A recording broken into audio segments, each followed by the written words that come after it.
Right? So when we can use building information modeling to do energy analysis of our buildings on the fly, and we can do that for every single building that we do, right?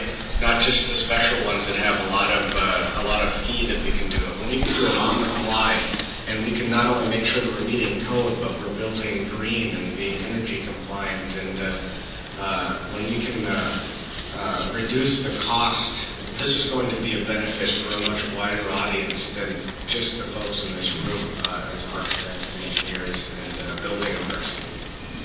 Once you understand the way these tools are, and you can be in mid-process or mid-design along the continuum of the building process, and you get an idea, and if you understand the way these tools work, you can talk to somebody and say, hey, can I do a floor plan, for instance, like this one here, where it's actually a colored floor plan based upon funding source. So this was actually one of my aha moments a few years ago. I was working on a project that was being partially funded by the NIH. So, and this is just a representation here, it wasn't the actual project, but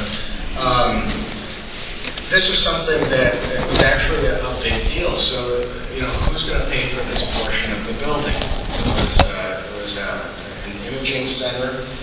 We were going to have some really fancy MRIs and medical resonance or nuclear medicine being put in here, and it was going to be paid for by two different groups. And now I could have very simply called up one of our technicians, and we could have sat down, and I could have taken a shot at drawing this, and I could have emailed it, or perhaps even printed out a piece of paper and mailed it down to the owner, and we could have went through this cycle, right?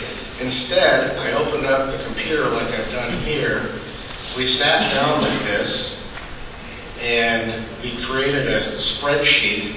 And when we filled in the spreadsheet, we then switched over to this colored floor plan, and as we changed funding sources, from maybe the NIH to the hospital to maybe a physician group, your colored floor plan updates. Now, magic? Maybe not, but it took maybe something that would have taken days and days and days. At the end of this hour-and-a-half long meeting, this was done. And he said, print that out for me.